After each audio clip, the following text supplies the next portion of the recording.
Welcome to Despicable Main Deep Dives. Today on the show, how Iran used a zero-day exploit to hack Israel intelligence and download 3 terabytes of data, which includes incredible amount of incriminating evidence against all of them. It shows their true agenda and their plans for another 9/11 in the United States, as well as documented proof that 9/11 was perpetrated by them. And they're doing everything in their power right now to make sure nobody finds out about it. This is why it's so important to get this information out.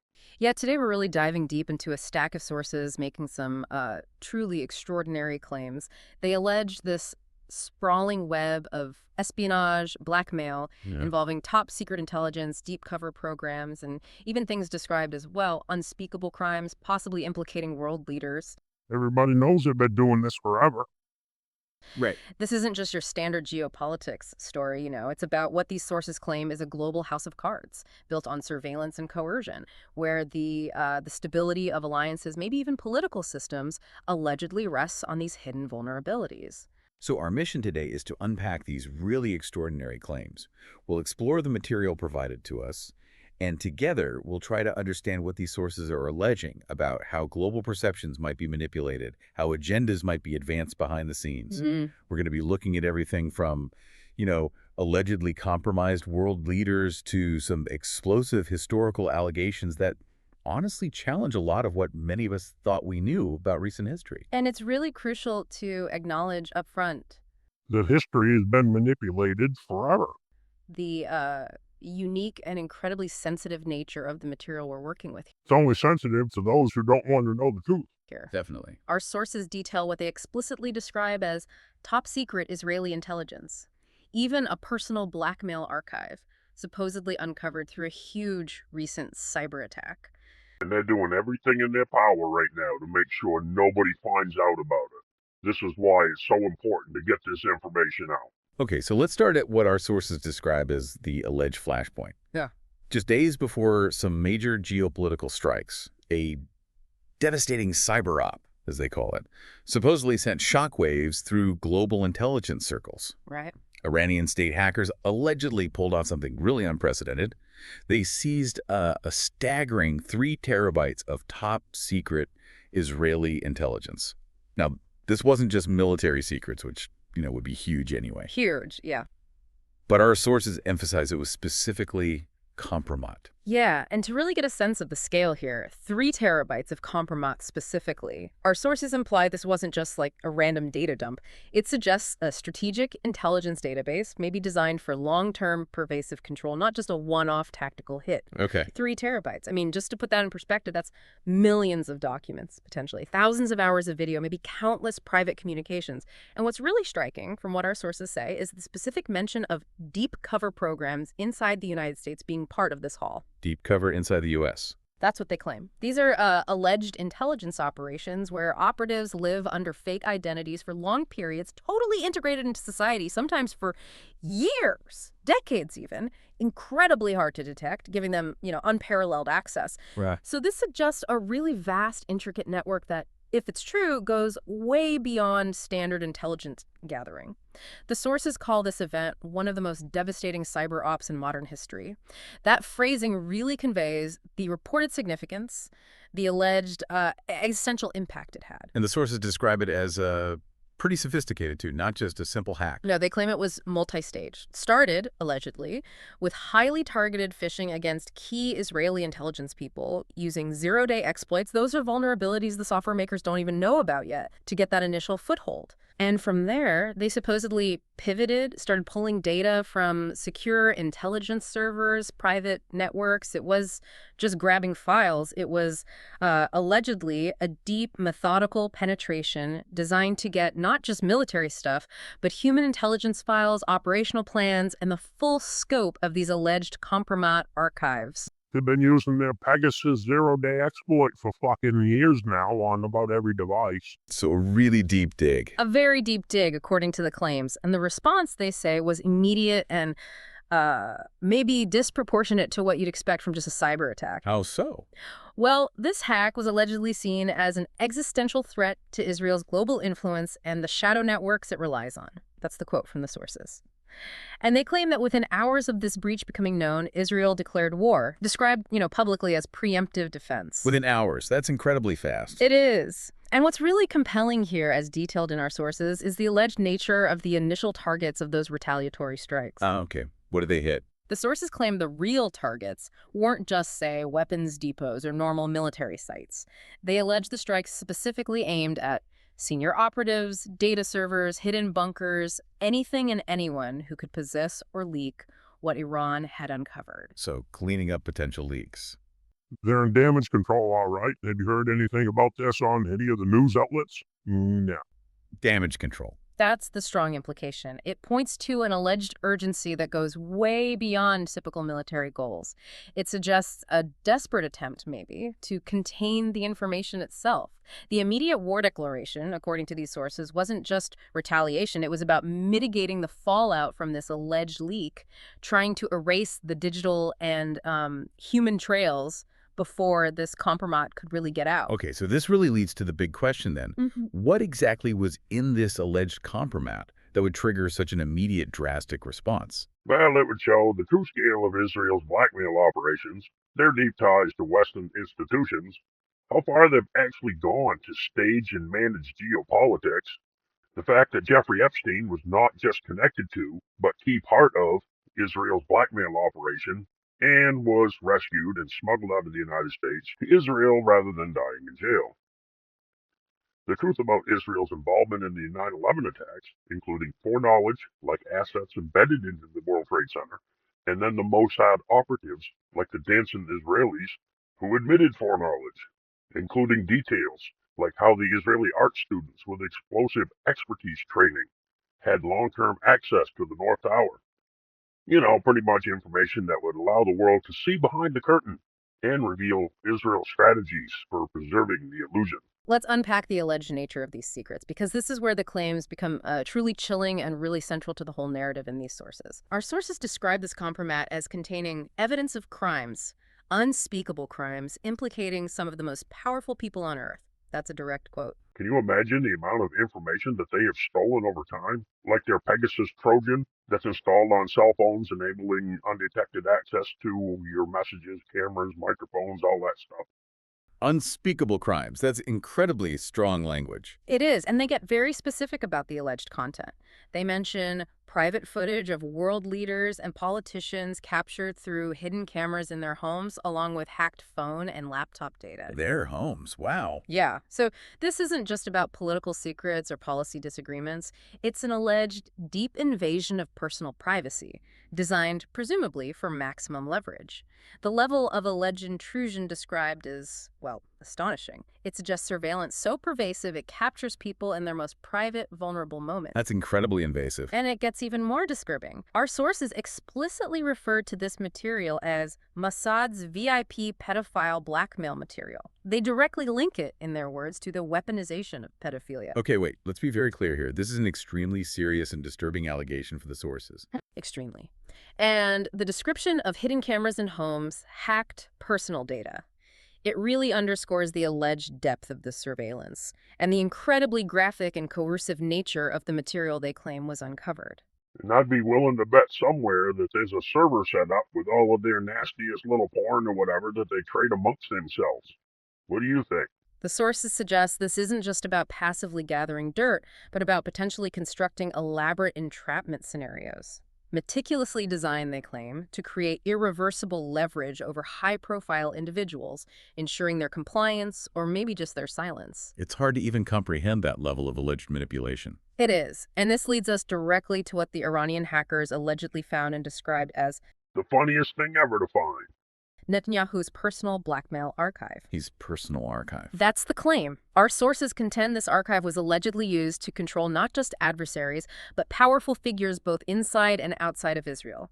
This suggests, a highly centralized personal control over this alleged leverage, reaching both domestically and internationally. So not just state intelligence, but a personal tool of power. According to these sources, yes, it paints a picture of a carefully curated collection of compromising information, not just for, say, reactive defense, but for proactive influence, allowing for the alleged manipulation of policy, global events maybe, through the quiet coercion of key players. So all Iran has to do is release the 3 terabytes of information, and that's the end of Israel. This archive, the sources claim, was the linchpin holding together this alleged vast network of control. Okay. And where does Jeffrey Epstein fit into this picture, according to the sources? So let's get into why they won't release those files, like everybody don't know already. His name comes up constantly in relation to powerful people and, well, darker activities. Right, and our sources connect him directly and centrally.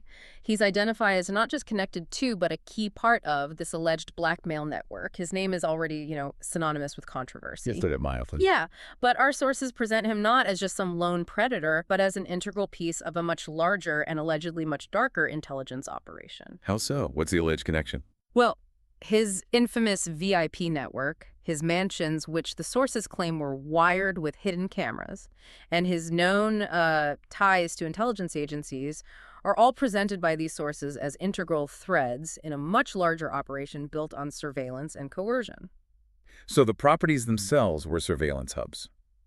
Allegedly, yes. The documents claim that Epstein's properties, New York, Palm Beach, the island especially, weren't just places for illicit parties, but highly sophisticated surveillance centers. Hidden cameras, audio recording, advanced data collection systems allegedly built into the structures themselves, basically turning them into elaborate traps to capture compromising material on powerful guests. It fits the compromat theme perfectly. Exactly. It's presented as the engine room for generating the alleged blackmail material. But then there's the claim about his death, or rather, his alleged non-death. Ah, right. There are many theories, but what do these sources claim? What's truly shocking, as presented in these sources, is the claim regarding his ultimate fate. They allege that when the risk of exposure for this network became too great, maybe with his arrest and the looming trial, Epstein was actually rescued. Rescued. They claim he was smuggled out of the U.S. under the nose of the so-called justice system and quietly returned to Israel. This is obviously a profound and incredibly controversial assertion. Hugely controversial. Yeah. Do they offer proof or details on how? The sources provide very scant detail on the mechanics of this alleged extraction, but they frame it as an astonishing display of clandestine operational capability and, a total disregard for legal boundaries. So less a failure of the prison system, more a successful covert op, according to them. Precisely. This alleged rescue is described in the sources as a masterclass in misdirection. It purportedly demonstrates, quote, Israel pulling the strings, making a mockery of U.S. law, and showing just how deep their influence runs, even within institutions meant to uphold justice. That's an incredible claim about power and reach, suggesting these alleged shadow networks could bypass or subvert even the most robust legal systems if their core interests were at stake. Yeah, the implication is that Epstein's alleged escape wasn't a failure of justice, but a calculated success in preserving a critical asset and preventing the unraveling of a much bigger alleged blackmail operation. Okay, so these claims, the nature of the compromat, the alleged weaponization of pedophilia, Netanyahu's supposed personal archive, Epstein's alleged central role in extraction, they definitely suggest something beyond just random acts or simple espionage. They point towards maybe a larger strategic intent, guiding philosophy. Exactly. It suggests a cohesive, overarching approach. So what do our sources actually say about the driving force behind these alleged operations? What's the philosophy? Well, according to these sources, Mossad, the Israeli intelligence agency, views the world as their stage, and they cast themselves as the directors, producers, and lead actors in a global psyop engineered to manipulate perception and advance their agenda. A global psyop. That's a strong framing. Very strong. And it's not presented as just a theory about them by our sources, but as their own stated fundamental operational philosophy. It's their actual motto.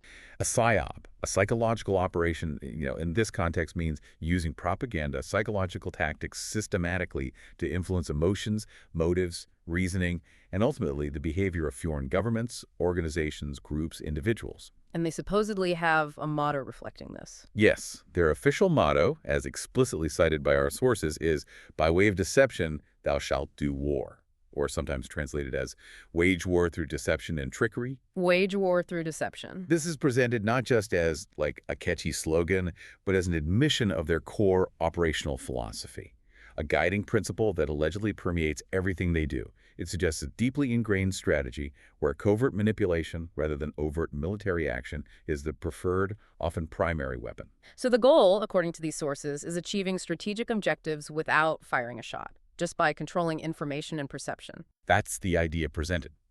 And what's particularly striking is how the alleged blackmail operation fits so seamlessly into this broader philosophy, according to the sources. How so? The compromise is described as being at the heart of Israel's global deception. Well, duh. It forms, they claim, a sprawling web of espionage and blackmail, built entirely on surveillance and coercion. The overall aim, as our sources explicitly stated, is to manipulate perception and advance their agenda globally. So it's not just about controlling a few key people. No, it's allegedly about constructing a reality, a perception of events that serves their strategic interests.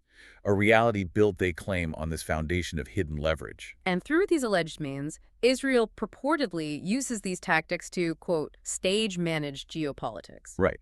That implies that by controlling key individuals influencing international events, they can potentially shape global narratives, shape outcomes to align with their strategic interests. Do the sources give examples? They allude to it, yeah. Detailing how certain foreign policy decisions by other nations, or maybe sudden shifts in alliances, might, according to them, be attributed to this subtle, unseen hand of leverage exerted through compromising material. The sources really underscore that this alleged compromat and the control it supposedly affords are absolutely critical to maintaining Israel's global influence and the shadow networks it relies on. Yeah, once everybody figures out exactly what they're all about, no one's going to want anything to do with them. It paints a picture of constant, pervasive manipulation, operating silently behind the scenes of global affairs. Exactly. And to truly understand the alleged scale, the ultimate, maybe most audacious application of this philosophy, our sources provide a deeply, deeply contentious historical case study. The information that Iran has found proves what most of us have suspected all along. Israel is directly involved in 9/11. They contend it reveals the full scope of this alleged global deception. Okay, and I suspect I know where this is heading, and this is where we really need to tread carefully and emphasize these are source claims. Absolutely. This is where we delve into some of those explosive and controversial claims in the entire set of sources. They stated unequivocally, Israel was behind it. And it refers to 9/11, the September 11th attacks. Wow, okay. But the sources assert that for those willing to go down the rabbit hole, as they put it, the evidence they present isn't just circumstantial, it's overwhelming. That's their claim. Okay. So what is this alleged evidence they point to? One of the core pieces of their narrative involves Netanyahu's alleged foreknowledge. The sources claim Netanyahu actually predicted the World Trade Center would be attacked in his 1995 manifesto, Fighting Terrorism: How Democracies Can Defeat Domestic and International Terrorists. Predicted it 6 years before. They highlight specific passages where he allegedly detailed the vulnerability of iconic targets, like the World Trade Center, specifically to airborne attacks. And beyond that, they mention a chilling video where Netanyahu allegedly explains the details of exactly what was going to happen on September 11, 2001, years before the event. A video is him explaining the 9/11 plot beforehand. That's the allegation in the sources. Well, I was getting this question in the 1990s, and I said that the West really doesn't understand militant Islam. So I wrote a book in 1995, and I said that if the West doesn't wake up to the suicidal nature of militant Islam, the next thing you'll see is the militant Islam is bringing down the World Trade Center. This alleged clip is presented as damning evidence of prior knowledge or potentially even complicity. And the sources try to link this alleged foreknowledge to other patterns. Yes, they draw a direct parallel between this alleged 9/11 foreknowledge and his repeated claims about Iran being on the verge of getting a nuclear bomb, claims made for over 30 years, often contradicting U.S. intelligence assessments. Okay, I see the parallel they're drawing. They explicitly liken it to what they describe as his alleged feeding of the Bush administration, quote, exaggerated claims about Iraqi WMDs to push for war, which, as the sources note, resulted in, quote, no WMDs, just endless bloodshed, destabilization, and a legacy of lies. So the implication is a pattern of using manufactured threats or deceptive intelligence to push specific geopolitical agendas. That's the pattern the sources allege. They then move to alleged pre-9/11 activities and embedded assets. Okay, what do they claim there? Reportedly, years before 9/11, prominent Israeli rabbis were allegedly preaching about the coming destruction of two major buildings in New York City, claiming it would mark the beginning of a new era of tremendous wars. Rabbis predicting it years in advance. These psychopaths have to share it with somebody. It's their plan. The sources even allege that some of these rabbis visited the World Trade Center itself, telling bystanders to say goodbye to the towers. This is presented as a sort of chilling public premonition of the attacks. That's quite a claim. And how does this connect to operational planning? Well, this, according to the sources, was all part of a long-term operation planned years in advance. Yeah, check this out. They claim there were assets embedded inside the World Trade Center and Mossad operatives positioned across the country in supporting roles. Embedded assets inside the WTC? Yes, they detail alleged covert logistical networks, financial flows, the planting of intelligence assets within critical American infrastructure. The picture painted is one of a meticulously orchestrated plan unfolding over a long time with deep penetration into the target environment. And what about the immediate aftermath? Any alleged operatives caught? This leads to the story of the so-called dancing Israelis.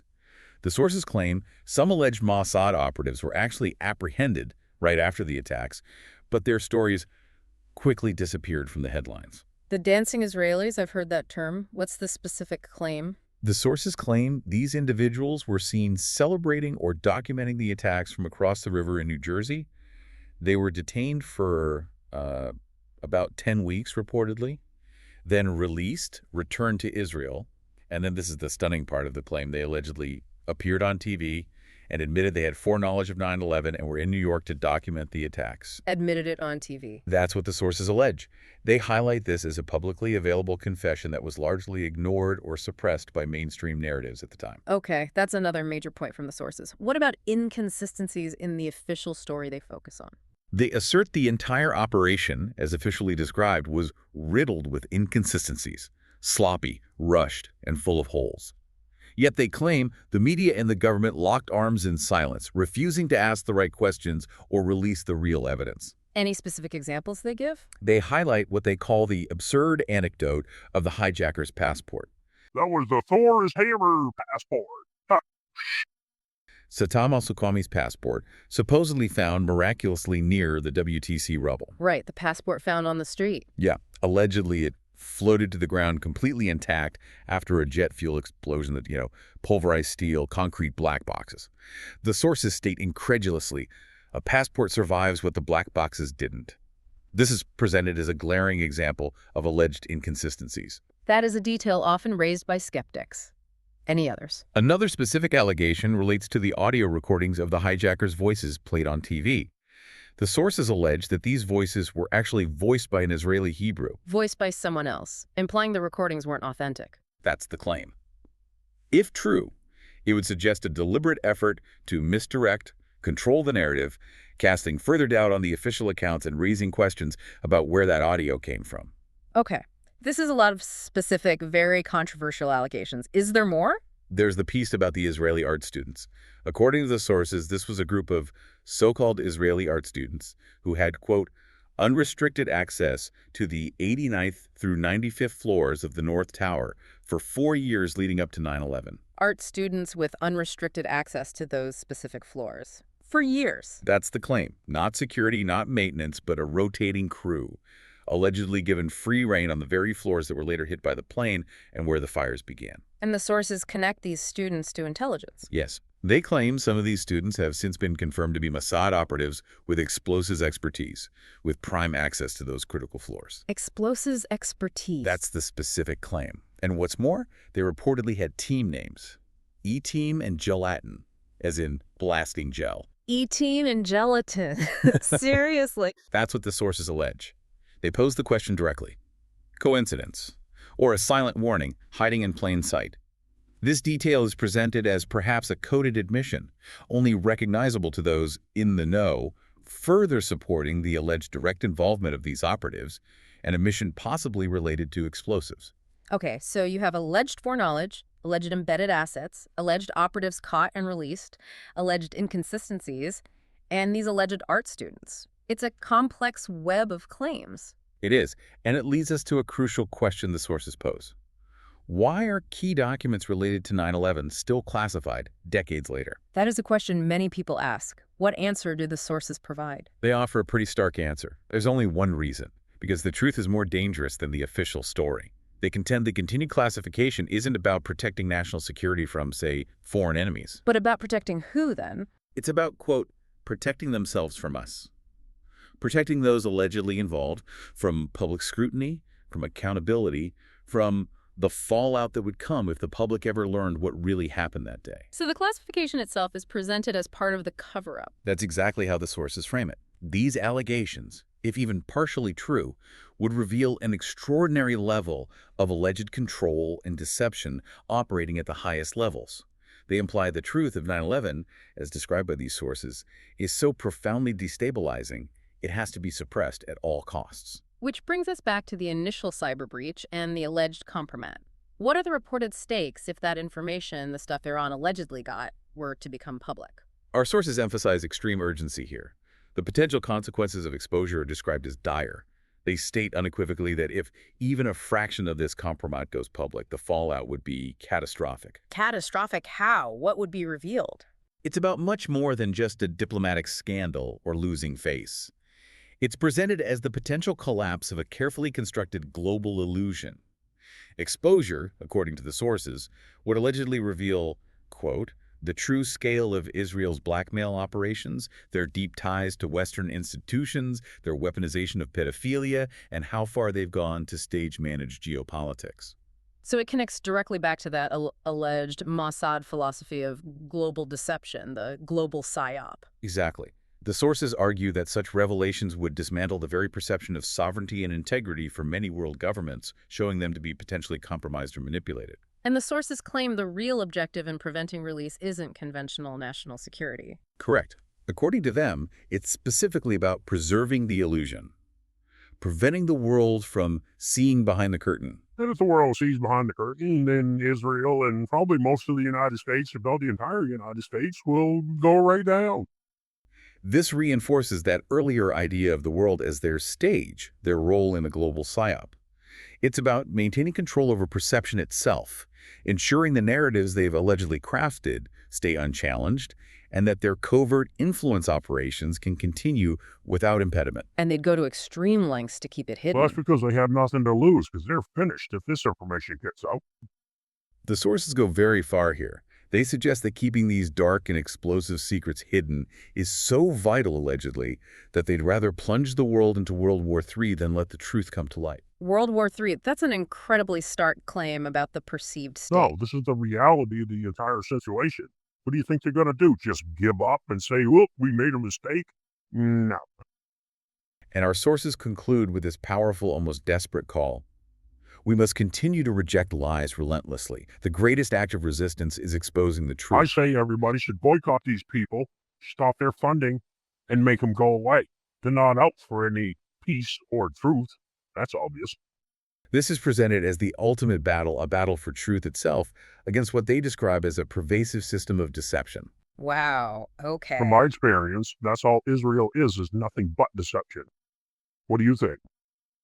We've certainly taken a deep dive today into sources alleging this vast, intricate network of global manipulation, driven by compromat, surveillance, this alleged philosophy of deception. Yeah.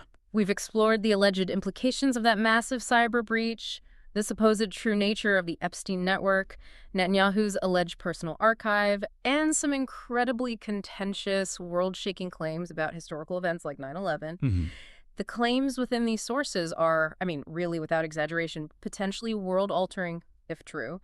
They paint a picture of alleged long-term planning, embedded assets, a deliberate cover-up.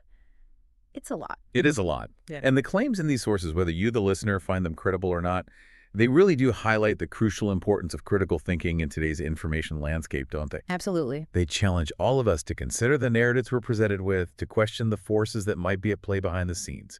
They urge us to look for nuances, potential motivations beneath the surface of global events. Yeah, the sheer scale of these alleged operations, from, covert footage of world leaders to these deep cover programs inside the U.S., it demands careful consideration of how information and influence really operate in the modern world. So thinking about all this material we've unpacked, what stands out? If, as these sources suggest, there are powerful entities allegedly stage-managing geopolitics, preserving an illusion through these deep-seated networks of control, what does that imply about how we understand current events? That's the huge question, isn't it? How do we, as informed individuals, try to uncover what might be truly behind the curtain? The challenge, maybe now more than ever, is trying to distinguish potential truth from deliberate fabrication in a world just saturated with information and to continually question the narratives we're handed. A challenge indeed. Definitely a lot to think about there. Thanks for tuning in to the Despicable Maine Deep Dive podcast. Remember, the United States has been hijacked, so soon living in the United States will be theft of your life. And as always, living in Maine is theft of your life. Every day you are there is just another day stolen.